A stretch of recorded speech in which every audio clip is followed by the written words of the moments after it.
Chag Sameach, à l'occasion du Chag HaShavuot, qui est une fête où on reprend l'occasion d'avoir reçu la Torah.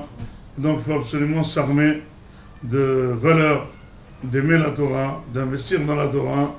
Dans ce sens, je vais commenter 2 ou 3 psukim de David HaMelech pour montrer combien il aimait la Torah.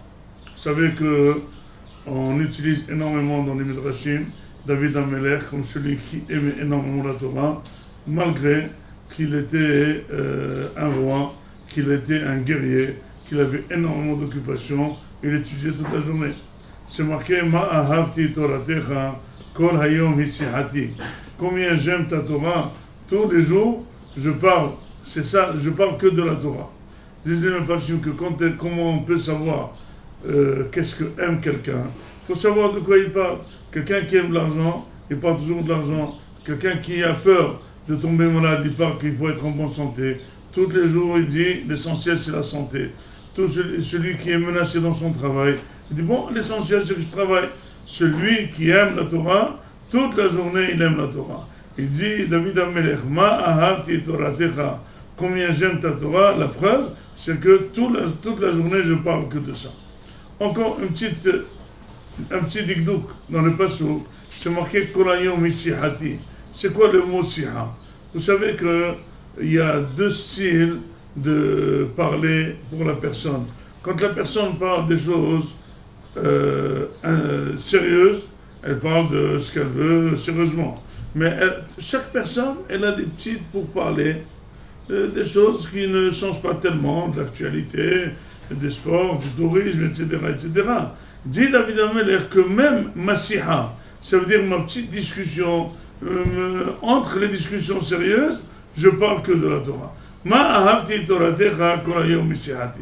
Et vous savez que David HaMelech a dit Hisharti derachai ve'ashiv araglai l'edotecha. J'ai calculé mes plans et finalement mes pieds m'ont toujours dirigé vers la Torah. Dit le Midrash que Bechol Yom Vayom, tous les jours David HaMelech faisait un plan, les makom peloné elech, les makom peloné elech. Je vais aller tel endroit, je vais aller tel endroit. Et finalement, il se retrouvait au Beth HaMidrash. Et de là apprennent Hazal combien David HaMelech aimait la Torah, combien il était vraiment formé, combien il était tellement habitué à la Torah, que finalement, même s'il avait un programme d'aller gérer ses affaires, gérer ses guerres, gérer ses bureaux, gérer les ministères, il se retrouvait au Beth HaMidrash. Finalement, pour comprendre ce Midrash, je voudrais poser une question préalable.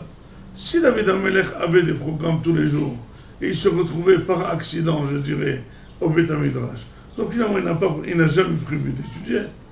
Et tous les jours, il avait un programme. Pourquoi dans son programme, il n'avait pas une petite heure d'étude? Et puis finalement, si jamais on veut amener une preuve que David HaMelech aimait la Torah, ici il y a le contre-preuve. Parce que finalement, il avait toujours des programmes. Il était au Beth HaMidrash par accident, parce que par défaillance, c'est ses pieds qui l'ont amené au Beth HaMidrash.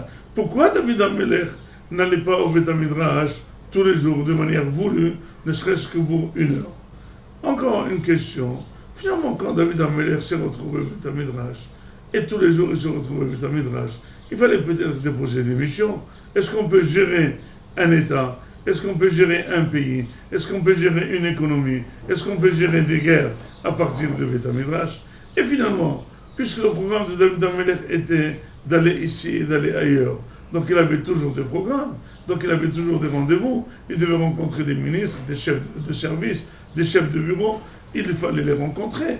Quand il fixait rendez-vous, donc tout le monde était au rendez-vous, il voyait que David HaMelech, il ratait ses rendez-vous. Quand il téléphonait au portable privé, il ne répondait pas parce qu'il n'entre pas le portable au Beth HaMidrash. Donc finalement, il fallait aller demander au secrétaire. Il lui disait, il est au Beth HaMidrash. Attends, on attend, on va vérifier, on va au Beth HaMidrash. Quand il rentre au Beth HaMidrash, il était en pleine étude.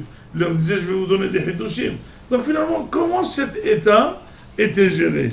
On ne peut pas gérer tout de même un État à partir du Beth HaMidrash.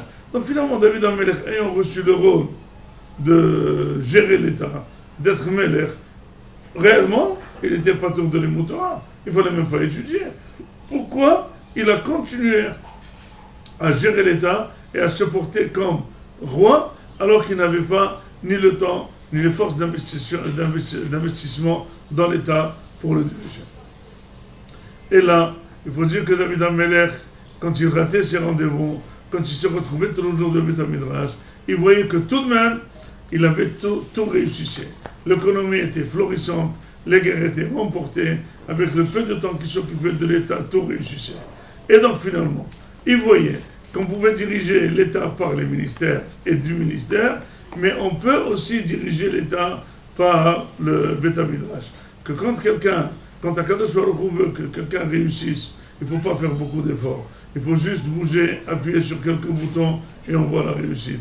Mais parfois, il y a des gens qui s'investissent énormément, qui font un effort particulier, qui donnent de leur santé, de leur argent, et ils ne réussissent pas. David Amelech est le symbole de l'amour de la Torah, le symbole de la réussite de la Torah. Il a très bien vu, il a très bien senti qu'à partir de Beth Midrash, il pouvait diriger. Et c'est pour ça, pourquoi lui, il a toujours prévu des programmes?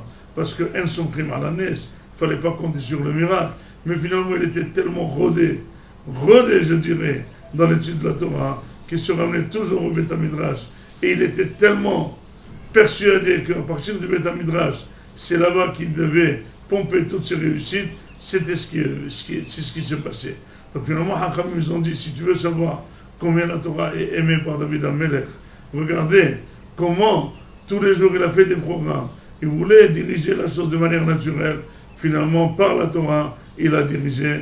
Et c'est ça finalement la force de David Amelech. C'est la force de la Torah, que quand on écoute la Torah, quand on étudie la Torah, on ne perd pas. Si quelqu'un étudie un petit peu, étudie beaucoup et travaille un petit peu, c'est avec le tout petit peu de travail, il peut avoir toutes les réussites.